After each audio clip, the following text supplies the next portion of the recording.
47 BCS preparation 47 BCS প্রিপারেশনের জন্য আমাদের 46 BCS এ যে ম্যাথগুলো আছে এগুলো অনেকটা গুরুত্বপূর্ণ এবং পরীক্ষায় এই লেভেলের অঙ্ক বা এই ধরনের অঙ্কগুলো থাকতে পারে। তো এই জন্য 46 BCS এর ম্যাথ অংশটা আমরা সমাধান করি। তো দেখি 1 নম্বর প্রশ্ন দেওয়া আছে, নিচের কোন ভগ্নাংশটি 2/3 হতে বড়? এখানে 2/3 হতে বড় হবে নিচের কোন ভগ্নাংশটি?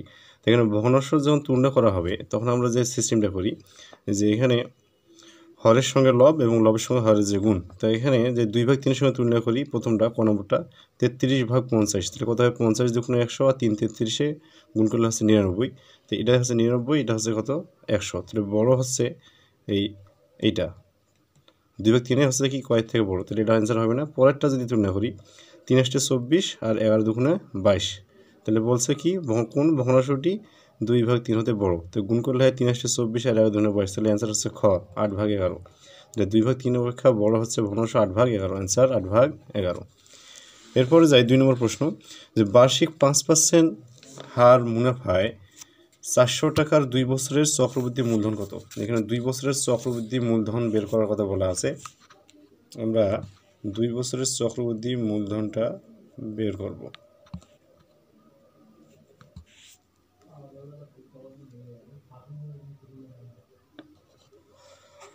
2 বছরের জন্য চক্রবৃদ্ধি মূলধন। তো চক্রবৃদ্ধি মূলধনের যে সূত্র আমরা জানি complex interest equal P into 1 + r⁴n। তো এখানে যদি মানগুলো আমরা বসিয়ে দিই, এখানে পি বলতে এখানে 400 টাকা মূলধন, এখানে 400 গুণন হচ্ছে কত 1 দেওয়া আছে, এখানে আর এর মান হচ্ছে 5%, এখানে 5% হচ্ছে 5 ভাগ হচ্ছে কত 100 আর 2 বছর টু দি পাওয়ার n বলছে 2 বছর। তো এইটা যদি আমরা এখানে ক্যালকুলেশন করি 400 গুণন 100 × 100, তাহলে 105 ভাগ হচ্ছে কত 100 উপরে হচ্ছে স্কোয়ার। যেহেতু ক্যালকুলেটর অ্যালাউ থাকে না, আমরা এটাকে একটু ভেঙে যদি করি পরীক্ষার হলে, তাহলে 400 গুণন এটা কাটাকাটি করলে 21 ভাগ 5 দিয়ে করলে 5 21-এ 105 5 20-এ 100, তাহলে 21 ভাগ 20 তার উপরে স্কোয়ার করে এই স্কোয়ারটাকে আমরা এরকম করে লিখবো, দ্বৈত হয়ে যায়। তো এখানে কাটাকাটি করলে হবে কত 441। এই 20 আর 20 গুণ করলে 400 400 400 আউট, আর 21 21 গুণ করলে হচ্ছে কত 441। তাহলে 2 বছর অন্তর এখানে চক্রবৃদ্ধি মূলধন হবে কত 441 টাকা। এইগুলো 2 নম্বরের অ্যান্সার। 3 নম্বর প্রশ্ন দেওয়া আছে যে 100 হতে বড় দুটি পূর্ণ সংখ্যার যোগফল 300 হলে সংখ্যাটির অনুপাত কত হবে? তাহলে 100 হতে বড় এখানে যে অনুপাতগুলো দেওয়া ছিল 1:9, 2:3 এবং আর দুটি অনুপাত, আমরা যে অনুপাতের সাহায্যে করি অনুপাত দুটো টেস্ট করি, তাহলে দেখা যাবে যে 2 ক এখানে অনুপাত যেটা দেওয়া ছিল মানে আমরা গ নম্বর মনে হয়, তো অনুপাতে ধরে নিই 2 ক আর একটা কত 3 ক ধরে নিলাম। তো এই দুটো যদি এখানে যোগ করি, যোগটা কত হচ্ছে 5 ক। তাহলে 100 হতে বড় দুটি পূর্ণ সংখ্যার যোগফল 300 হলে, তাহলে 5 ক সমান হবে কত 300। তো এখান থেকে যদি ক এর মান বের করি তাহলে ক সমান হচ্ছে কত 60। তো ক সমান যদি 60 হয়ে যায়, তাহলে প্রথম যে সংখ্যাটা এটা হচ্ছে কত 60 দুগুণে 120, আর পরেরটা কত হচ্ছে 3 ক 3 6 18 180। প্রত্যেকটি সংখ্যা কিন্তু 100 অপেক্ষা বড়, তাহলে এটাই হচ্ছে অ্যান্সার। আর অন্য যে অনুপাতগুলো দেওয়া আছে ওগুলোর সাহায্যে অ্যান্সার দুটো আসে না। সো অ্যান্সার হচ্ছে 2:3, এখানে 2:3 হচ্ছে অ্যান্সার। এরপরে আমরা যাব 4 নম্বর প্রশ্ন। এই প্রশ্নগুলো মোটামুটি গুরুত্বপূর্ণ রাখে এবং পরীক্ষায় আসার মতো কিছু প্রশ্ন। এরপরে পরের প্রশ্ন আমরা দেখি যে এখানে দেওয়া আছে x² + 7x + 12 = 0 এর সমাধান সেট। x² - 7x + 12 = 0 এর সমাধান সেটটা কত হবে? তো এই সমাধান সেট নিয়ে নেওয়ার জন্য আমরা প্রথমে এটা সমাধান করব। তাহলে এখানে x² - 7x-কে যদি ভেঙে দেই তাহলে কত 3 সাইডে 12 হবে, তাহলে -3x - 4x + 12 = 0। তো এখান থেকে আমরা যদি x কমন নেই বা মিল টার্ম যদি করি তাহলে x - 3 আসবে একটা আছে x - 4 = 0। এখানে দেখেন যে দুইটার গুণফল অর্থাৎ x - 3 আর x - 4 যে উৎপাদক, এই দুটি উৎপাদকের গুণফল = 0 হবে। এবং প্রথম যে কন্ডিশন, যদি x - 3-কে আমরা যদি <0 ধরি তাহলে x - 4 > 0 হবে। তো দুইটাই গুণ করলে তো অবশ্যই এটা যদি প্লাস একটা মাইনাস হয় তাহলে আমরা জানি যে প্লাস মাইনাস গুণ করলে মাইনাস হয়ে যায়, এই জন্য <0 হয় এই কন্ডিশন, অথবা এক্স মাইনাস 3 গ্রেটার ইকুয়াল 0 এবং এক্স মাইনাস 4 লেস ইকুয়াল 0 হবে। তো এটা গুণ করলে পুরো সমীকরণটা কি লেস ইকুয়াল 0 হয়ে যায়। এখন যে সমীকরণ থেকে আমরা মান পাবো অর্থাৎ সংজ্ঞায়িত মান পাবো সেটা অ্যান্সার। তাহলে এক্স মাইনাস 3 লেস ইকুয়াল 0 এইখান থেকে আমরা যদি পাই তাহলে এক্স লেস ইকুয়াল 3 লেখা যাবে এটা, এবং এক্স গ্রেটার ইকুয়াল 4। তার মানে এখান থেকে দেখা যাচ্ছে এক্সের মানটা 3-এর থেকে ছোটো, আবার এখানে কি এক্সের মানটা বলা হচ্ছে কি গ্রেটার ইকুয়াল 4 মানে 4 থেকে বড়ো। তাহলে এক্সের মান 3-এর থেকে ছোটো এবং এক্সের মান 4 থেকে বড়ো, এই ধরনের মান নাই, এটা হচ্ছে অসংজ্ঞায়িত, এই ধরনের মান পাওয়া যাবে না, এখানে কোনো মান নাই, এক্সের মান পাওয়া যাচ্ছে না। আবার এইখানে দেখেন যে এক্স মাইনাস 3 এখান থেকে যদি লিখি যে এক্স গ্রেটার ইকুয়াল 3 আর এখান থেকে লেখা যাচ্ছে এক্স লেস ইকুয়াল 4, তার মানে এক্সের মানটা 3-এর থেকে বড় এবং 4-এর থেকে ছোটো। তাহলে অ্যান্সার এখানে আমরা পাবো যে এক্স যে সমাধান যে সেটটা এক্স ইকুয়াল এই 3, 4 মানে এটার মধ্যে আর কি মানটা থাকবে। সো অ্যান্সার এটাই। তাহলে এখান থেকে অ্যান্সার পাওয়া গেল যে সমাধান সেট যেটা এক্স ইকুয়াল 3, 4 এটা হচ্ছে সমাধান সেট, সমাধান সেটের মান হচ্ছে এটা। এবার যাই 5 নম্বর প্রশ্ন। এখানে একটা বেসিক লেভেলের যে সূত্র তার প্রয়োগ এ প্লাস বি স্কোয়ার এবং সিদ্ধান্ত সাহায্যে করা যায়। এবার ডিরেক্টলি সূত্র প্রয়োগ করে করা যাবে। X square plus y square plus z square সমান 2, x y plus y plus z x equal 1 হলে x plus twice y all square plus y plus twice z all square plus z plus twice x all square এর মান কত? এর মানটা আমরা বের করব। তো এখানে মান বের করার জন্য আমরা যে বেসিক সূত্র এ প্লাস বি স্কোয়ার সূত্র প্রদত্ত রাশি থেকে আমরা মানটা নিয়ে নিতে পারি। তো এখানে প্রদত্ত রাশি যেটা দেওয়া আছে মনে করেন যে এটা, তো এখান থেকে যদি আমরা সূত্র করে নিই তাহলে লেখা যাবে এক্স স্কোয়ার প্লাস 2ab বলতে 4, 2ab করলে 4xy প্লাস হচ্ছে কি 4y স্কোয়ার, আবার প্লাস পরেরটা যদি করি y এর উপর স্কোয়ার প্লাস হচ্ছে কি 4yz plus 4z square plus পরেরটা লিখলে কত হচ্ছে z এর উপর স্কোয়ার বা z স্কোয়ার প্লাস 4xz বা zx প্লাস হচ্ছে কি 4x স্কোয়ার। তো এইখান থেকে যে প্রদত্ত মানগুলো দেওয়া আছে x square plus y square plus z square সমান 2। তো এখানে যদি সবগুলো আমরা যোগ করে দিই তাহলে দেখা যাচ্ছে 5x স্কোয়ার হবে। তো 5 কমন নিলে কত আছে এক্স স্কোয়ার প্লাস ওয়াইয়ের উপর স্কোয়ার প্লাস জেডের উপর স্কোয়ার, আবার এখানে এক্স ওয়াই যেহেতু দেওয়া আছে x y y z plus z x, এখান থেকে 4 কমন যাবে, 4 কমন নিলে হয় x y plus y z plus কি জেড এক্স। তাহলে এটা পাওয়া গেল। তো এখান থেকে আমরা মান যদি বের করি x square plus y square plus z square মান কত, তাহলে 5 গুণন হচ্ছে 2, এটার মান 2 প্লাস 4 গুণন হচ্ছে x y plus y z plus z এক্সের মান 1, তাহলে কত হচ্ছে 5 যোগ 10, তাহলে গুণ করলে আমরা মান পাচ্ছি এখানে 5 যোগ কত 10 যোগ 4, তাহলে 14 হচ্ছে অ্যান্সার। তাহলে এখানে আমরা মানটা পেলাম কত 14। খুব ইজি একটা অঙ্ক, বেসিক লেভেলের সূত্রের প্রয়োগ বুঝে করতে হবে, মাথা ঠান্ডা রেখে। এরপরে যাব 6 নম্বর কোশ্চেন। 6 নম্বর কোশ্চেনে উল্লেখ করা আছে 3x minus y equal 3, 5x plus y equal 21 হলে এক্স কমা ওয়াই এর মান কত?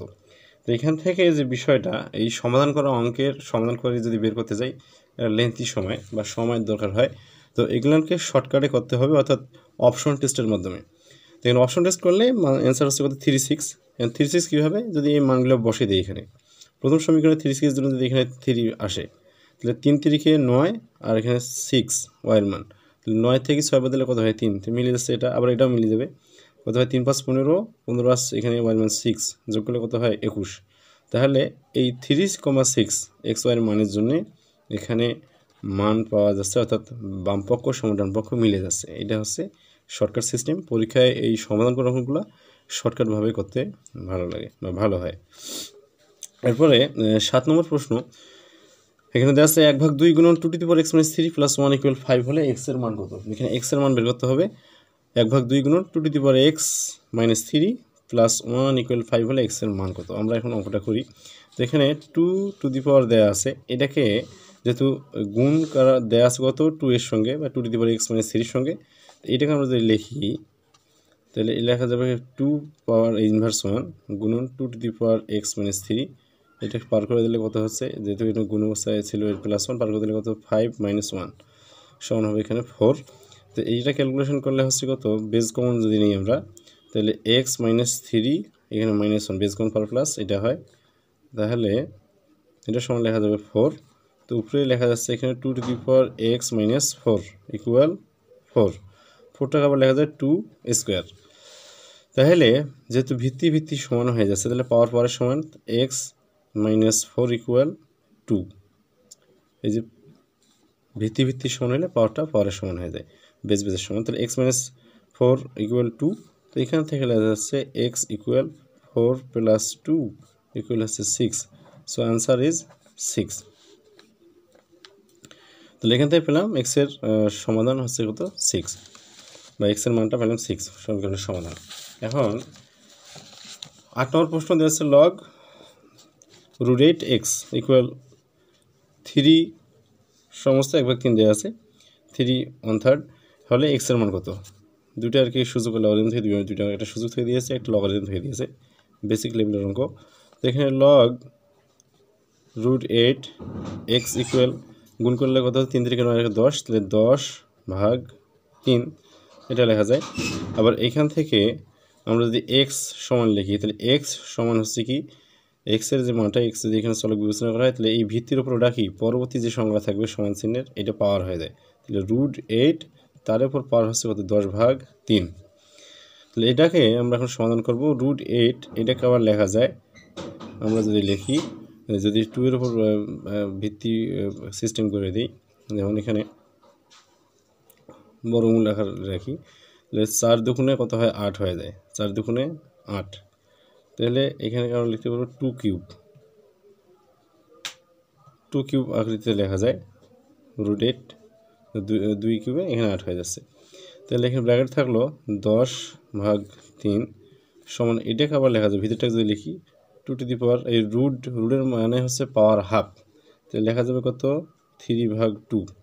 এটা হচ্ছে 3/2 লেখা যায়, উপরে আছে কত, 10/3। তো এটা এই যে পাওয়ার পাওয়ার হলে আবার কী হয়, গুণ হয়। আবার পাওয়ার পাওয়ার হলে কী হবে, গুণ হবে। যদি গুণ হয় তাহলে এখানে 3 কাটা যাবে, 2 দ্বারা ভাগ করলে কত হয়, 5 হয়, কত হয়, 5। তাহলে 2 টু দি পাওয়ার 5, আমরা লাস্ট ফিনিশিং পেলাম কত, 2 to the power 5। 2 to the পাওয়ার 5 মানে হচ্ছে কত, 32। তাহলে আনসার হচ্ছে এখানে 32 হয়ে গেল এক্সের মান। 8 নম্বর প্রশ্ন, বেসিক থেকে প্রশ্নগুলো দেওয়া ছিল। এবার যাব আমরা কোশ্চেন নম্বর 9। এখানে উল্লেখ করা আছে যে 1 হতে 1000 এর মধ্যে কতগুলো সংখ্যা আছে যারা 16 দ্বারা বিভাজ্য নয় কিন্তু 30 দ্বারা নিঃশেষে বিভাজ্য। 16 দ্বারা বিভাজ্য নয় কিন্তু 30 দ্বারা বিভাজ্য। তো এইখানে যে বিষয়টা যে 1 হতে 1000-এর মধ্যে 30 দ্বারা বিভাজ্য সংখ্যা আমরা বের করে নেব প্রথমে। তাহলে 1000কে যদি 30 দিয়ে ভাগ করি, তাহলে এখানে আমরা পাবো 33.33। তার মানে সংখ্যাটা আমরা পেলাম কত, 33টা সংখ্যা আছে যারা কি 30 দিয়ে বিভাজ্য। আবার 16 ও 30-এর লসাগু যদি করি, তাহলে কত হয়, 240। তাহলে 16 ও 30 দ্বারা বিভাজ্য সংখ্যা কত, 1 থেকে 1000-এর মধ্যে 240 দিয়ে ভাগ করলে হচ্ছে কত, 4.167, মানে 4টি। এই 4টি সংখ্যা বের হয়ে যাচ্ছে। তাহলে 16 দ্বারা বিভাজ্য নয় কিন্তু 30 দ্বারা বিভাজ্য সংখ্যা হচ্ছে 33 বিয়োগ 4, 29টি। এখানে সঠিক উত্তরটা দেওয়া ছিল না অপশনে, সঠিক উত্তর হচ্ছে 29। তাহলে এই 29টি সংখ্যা কি হচ্ছে, 16 দ্বারা বিভাজ্য নয় কিন্তু 30 দ্বারা বিভাজ্য। এই হচ্ছে এটার অ্যান্সার। এবার 10 নম্বর প্রশ্ন, যে একটি সিলিন্ডারের বৃত্তীয় তলের ব্যাসার্ধ 2 সেন্টিমিটার, বৃত্তীয় তল বা গোলাকার তলের ব্যাসার্ধ কত, 2 সেন্টিমিটার এবং উচ্চতা 6 সেন্টিমিটার হলে উহার তলগুলির মোট ক্ষেত্রফল কত, এবং তলগুলির মোট ক্ষেত্রফল আমরা বের করব। তাহলে এখানে বিষয়টা হচ্ছে সিলিন্ডারের সমগ্র তলের ক্ষেত্রফল, তলগুলির মোট ক্ষেত্রফল বলতে সমগ্র তলের ক্ষেত্রফলের সূত্র হচ্ছে 2πr/s। সিলিন্ডারের সমগ্র ক্ষেত্রফল 2πr/s, এখানে মান বসে আমরা মানগুলো বের করতে পারি। তাহলে এখানে ব্যাসার্ধ দেওয়া আছে কত, 2π ঠিক থাকবে, আর এর মান হচ্ছে কত, 2, আর এখানে 2, এর মান দেওয়া আছে কত, 6। তো মান বসে দিলাম, তো মান বসে গুণ করলে এখানে পাওয়া যাবে কত, 32π হচ্ছে অ্যান্সার। সমতলের ক্ষেত্রফল হচ্ছে 32π। হয়ে গেল 10 নম্বর প্রশ্ন। এবার যাচ্ছি 11 নম্বর প্রশ্ন। 11 নম্বর কোশ্চেন দেওয়া আছে যে কোনো একটি ত্রিভুজের দুটি কোণ 28 ডিগ্রি ও 62 ডিগ্রি হলে ত্রিভুজটি কোন ধরনের। তো এখানে ত্রিভুজের ক্ষেত্রে যে বিষয়টা, যে দুইটা কোণের যোগফল ত্রিকোণের সমান হলে সমকোণ। তাহলে 28 আর 62, এখানে 28 যোগ যদি 62 করে দিই তাহলে কত হচ্ছে, 90। 90 ডিগ্রি।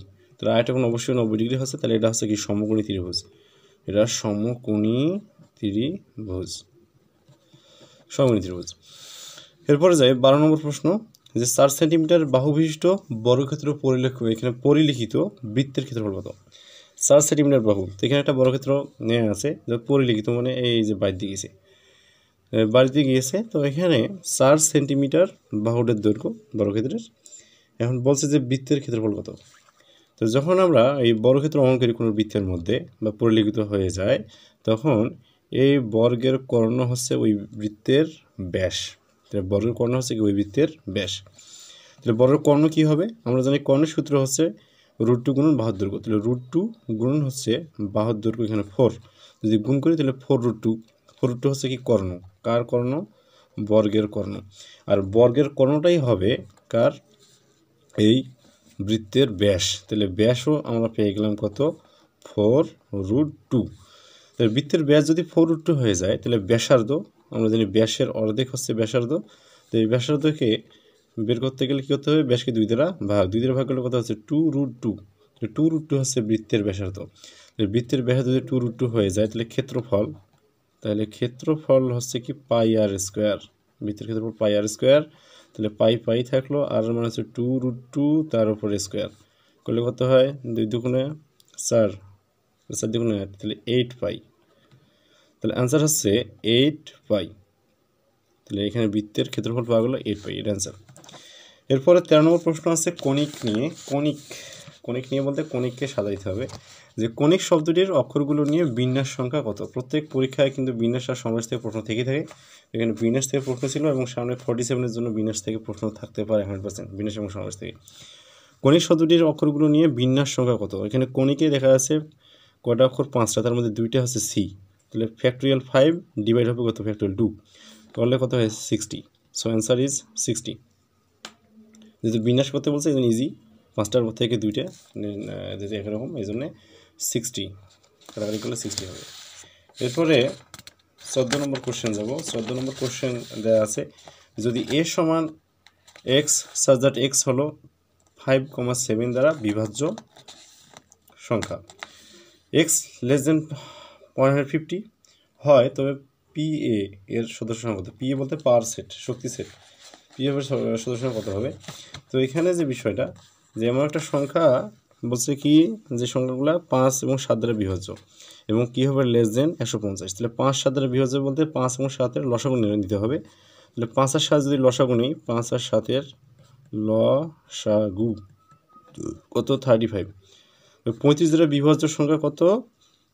150 থেকে ছোট হবে। তাহলে 35 দ্বারা বিভাজ্য সংখ্যাগুলি 150 থেকে ছোটো ছিল আছে কত? একটা 35, তারপরে কত? 25 দুগুণে 70, তারপরে 105, আর একটা কত? 140। এটা হচ্ছে 150 থেকে ছোটো এই সংখ্যাগুলা। এটা হচ্ছে লেস দেন 150, তার মানে 4টে সংখ্যা পাওয়া গেল। অর্থাৎ পাওয়ার অফ এ হচ্ছে কি 4-এর উপর স্কোয়ার, তার মানে 4 × 16। তাহলে অ্যান্সার হচ্ছে 16। সরি, এটা হবে 2 টু দি পাওয়ার 4, মানে 2 টু দি পাওয়ার n। আমরা জানি শক্তি সেটের উপাদান সংখ্যা হচ্ছে 2 টু দি পাওয়ার n। এনটা হচ্ছে যেটা সংখ্যা, আর 2 হচ্ছে এখানে সূত্রের।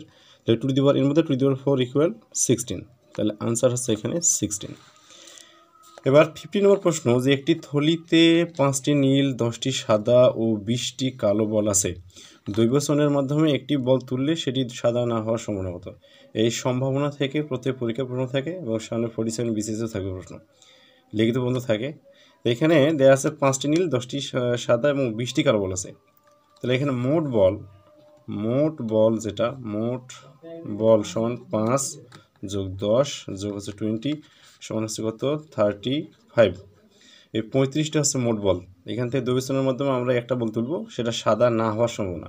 আমরা প্রথমে সাদা হওয়ার সম্ভাবনা বের করবো, যেহেতু সাদা বলের সংখ্যাতে আছে 10টা, তাহলে 10 ভাগ 35 হচ্ছে সাদা হওয়ার সম্ভাবনা, এবং সাদা না হওয়ার সম্ভাবনা হচ্ছে 1 থেকে বাদ। আমরা জানি সম্ভাবনা যেটা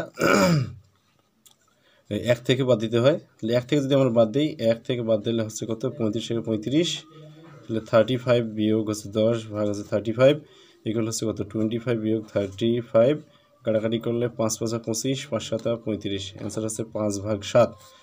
কাটাকাটি করলে 5/7 হবে এখানে অ্যান্সার। সো সাদা না হওয়ার সম্ভাবনা 5/7, এটা অ্যান্সার।